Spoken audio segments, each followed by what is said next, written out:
Welcome to the Talent Optimization Podcast, the go-to podcast for CEOs and HR professionals wanting to bridge the gap between the strategy and tactical implementation of talent optimization within their organizations. Through interviews, predictive index, and personal experience, your host, Tracy Shirk, helps you discover the facets of talent optimization from both a CEO and HR perspective to truly create the dream team for your organization. Are you ready? Let's get started. Welcome to Talent Optimization. Have you ever worked on a team where you had all the cylinders running at the same time? So, for example, I had worked on a team where we were creating a pretty significant project. We were creating things from scratch and implementing them. And it wasn't that we'd never done what we were doing. It's the fact that we never taken all the pieces and actually put it on paper and operationalized it so that it could be done time and time again. Now, on this specific team, there was no one specifically stating, hey, you have to do this, you have to do that. So that administrative manager, so to say, wasn't necessarily there. And what happened was the team had to manage themselves in order to get the project completely done. Now, there's some significant beauty in this. As long as you have the right players on the team and everyone is marching in the same direction. So welcome to Talent Optimization again. My name is Tracy Shirk, and I'm the Chief Talent Officer here at Elevated Talent Consulting. And today we're going to talk about what is a self-managing team. What are some situations where self-managing teams are incredibly effective and where they're possibly not? Because the bottom line is they're not for every organization and they're not for every team. But when they are right, they're phenomenal. And they actually create a significant amount of cost savings for the organization while creating engagement with those folks that are on the team. So what is it? So a self-managing team is a group that produces results without the standard administrative oversight. And why? Why do they do this? Or why do we have self-managing teams? And it's because team members then have the ability to grow and foster their experience and strength outside of a specific job title. So if you are someone that listens to, podcasts with us, we had a couple of different podcasts where we actually talked about this. One was with Joy Deuce, and then the other one was with Amy Stalker, where we really talked about project teams and the importance of project teams and kind of what they're doing and how that allows individuals to really grow fast, especially with the new generation coming into the workforce. And so there are some specific things that we see. And so individuals on self-managing teams have increased discretion over their work. It typically leads to increased motivation and employee engagement.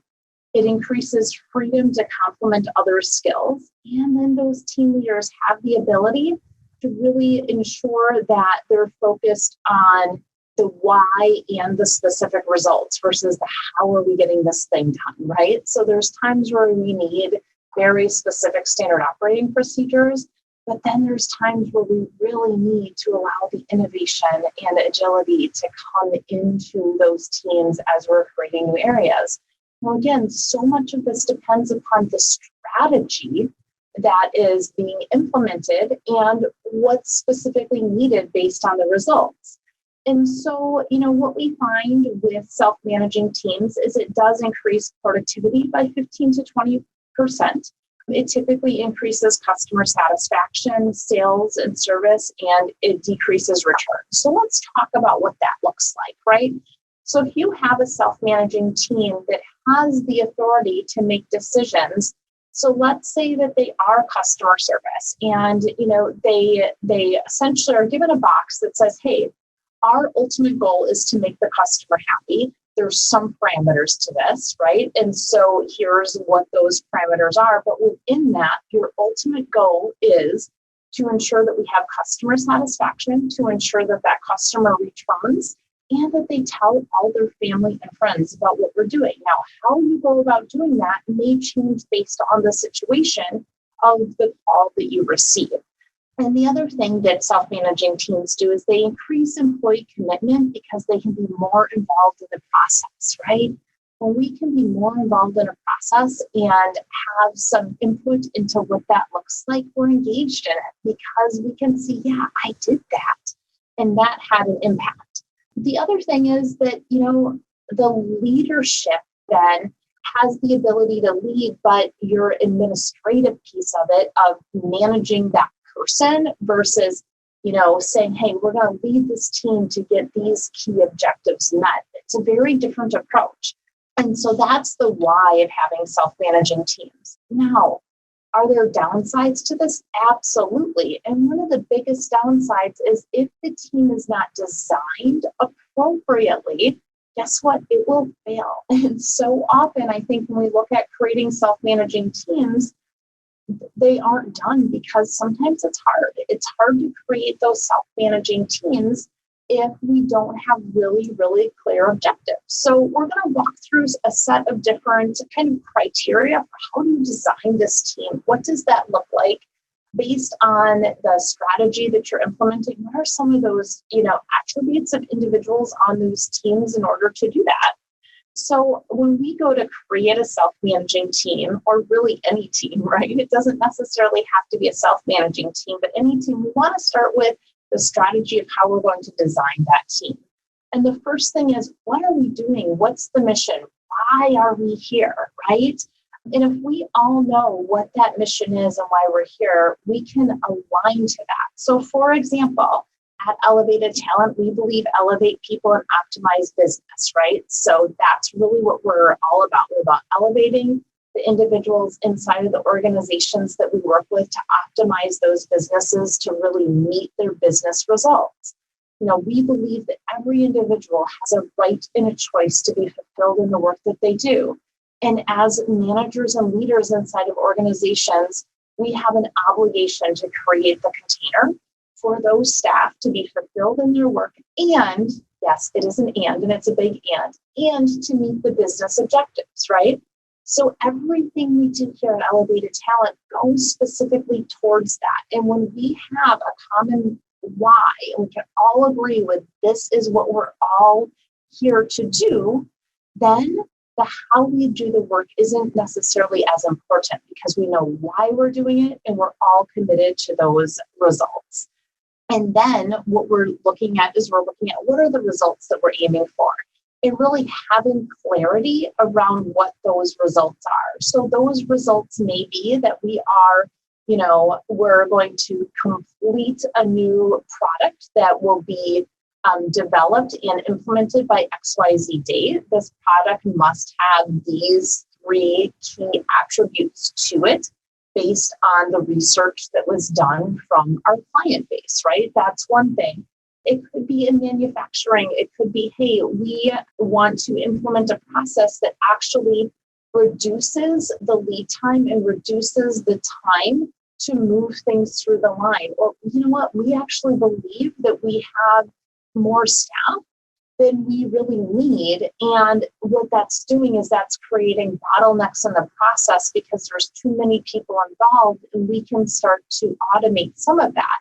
And there was a podcast previously where we talked with Assad specifically about this, about, hey, how do we look at some of those key processes and ensure that, we've got individuals in the right roles where they're really tied into what they're doing and that that's important to them, because then we're going to get those key business results. So the first thing is, what is the mission? The second is, what are the results that we're aiming for, right? When we're all in agreement towards, we agree with the mission, we agree with these are the results we're going to get. Now let's understand, who am I? What are my strengths, right? And what's so interesting is so often we as humans go towards the negative. All you have to do is flip on the news and you're going to hear every single negative thing that's going on, right? We don't hear a lot of positive. But when we can understand ourselves and really play to our strengths and really look at, hey, my key strengths are X, Y, and Z. If you don't know what they are, I've got 2 sources for you that are absolutely amazing. The first is StrengthsFinders. You can go take a StrengthsFinders assessment pretty cost effectively, and that's through Gallup. And then the other is predictive index. Predictive indexes, behavioral assessments, really share with you what your personal strengths are. And you can take that right in the show notes. We have a link to that. So you want to understand who you are, what your strengths are, and what that specifically looks like.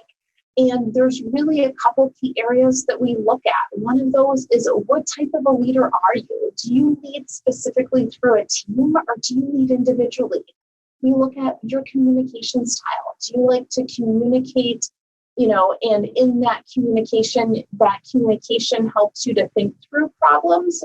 Meaning, hey, when I communicate, it's more likely going to be in writing because I need to think through the item before I come forward and have a conversation about it. Or it could be, hey, you know what? I really communicate verbally, and I really need to talk through a problem in order to really understand what that means. The next one is that process orientation, or the patience. Are we an individual that has an extreme amount of patience, that can really look at things and understand it and go methodically through it? Or are we someone that really sees something that needs to change, or we're really quick to adapt and change to it? Are we an individual that is super detail oriented, or are we an individual that is really bullet points but moves really fast, right? Every single one of those is a strength as long as it is applied in the right situation. And what we want to do when we're creating these self-managing teams, or any team really, is we want to make sure that the strengths of the individuals put into the team in the right place based on the strategy that we're executing on. Because what happens then is we don't have to necessarily have that administrative oversight that says thou shall and thou hast to do these specific things, and kind of making sure that those are getting done, because the individuals on the team are holding each other accountable because we're committed to each other and to this outcome. What that does is that creates significant amount of trust with each other. We can actually perform better with the team than we could individually, because we're not trying to manage our weaknesses, because my weakness is someone else's strength. So that's something that's really important. And quite honestly, it led us into our fourth point, right? So our third point is understand who I am. And then the fourth point is I need to understand who every single member on my team is, because if I know their strength and their superpower, guess what? I can always count on that when it's not necessarily mine. And this is where that collaboration comes into play. This is where, kind of that magic synergy comes into play when we start looking at those. So we understand who's on the team, and then specifically how we're going to execute the strategy utilizing everyone's strengths. Now, does that mean we don't have to be self-aware and sometimes do things we don't want to do? Absolutely not. We definitely have to do that. We have to be aware of how we're showing up in the ripples that has, how we're showing up in our energy, how we're specifically showing up in the results that we're producing, all of those things. But as that team, especially when we're holding each other accountable to that, we're going to be able to rise together. And that's fun, right?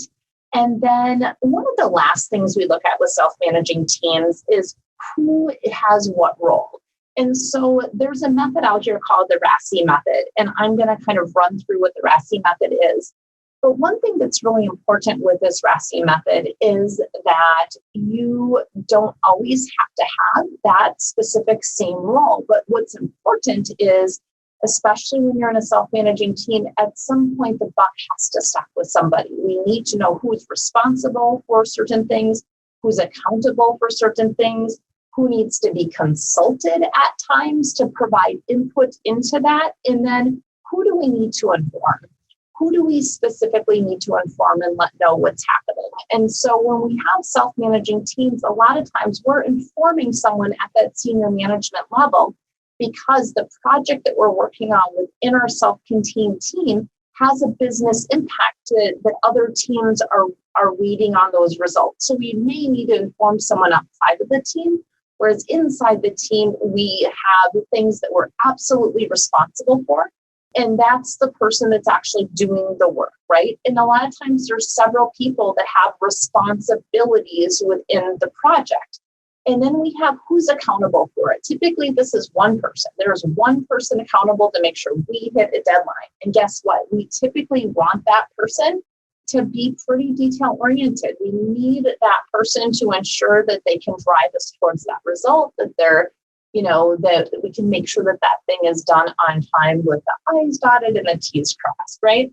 And then we need to know, hey, who do we need to consult on this? So there's times where we may need to consult someone internally inside of our team, or there's times where we may need to consult other teams and say, hey, this is what we're working on.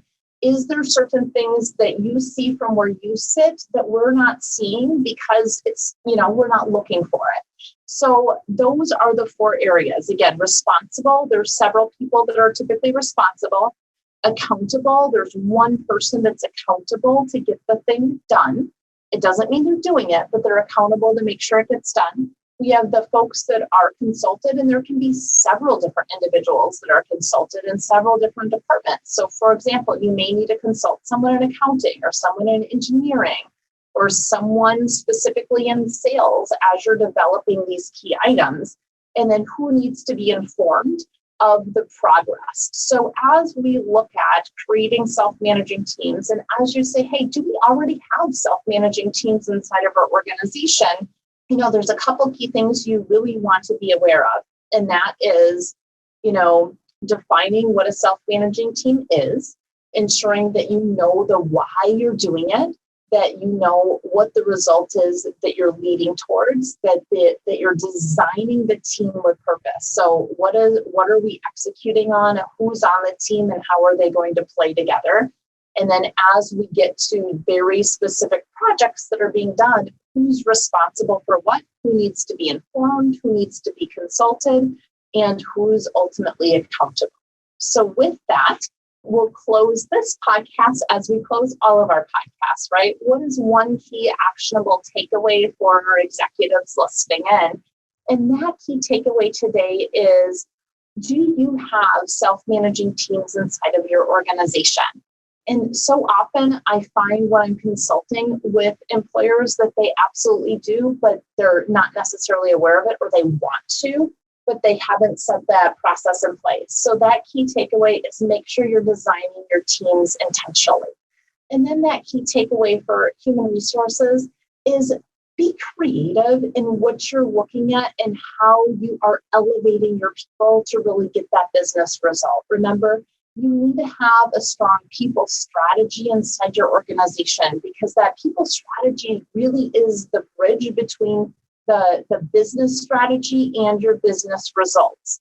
And that people strategy is all about designing how you are ensuring your people are in the right seat, on the right bus, heading in the right direction. So if you have any questions on this, or you're curious, we can help you design these things. And if you haven't taken the behavioral assessment, we do have that linked in the show notes. So thank you so much for joining us for another episode of Talent Optimization. Have a great rest of your day. Thank you for joining us on this episode of the Talent Optimization Podcast. You'll find more tools and resources for CEOs and HR professionals looking to bridge the strategies versus implementation gap of talent optimization at elevatedtalentconsulting.com. We've also created a free, valuable resource for you to begin bridging the gap called the Talent Optimization Foundation Membership Program. You can access it for free at elevatedtalentconsulting.com/foundation. Be sure to tune in next week for another episode to learn more about talent optimization and creating a dream team for your organization.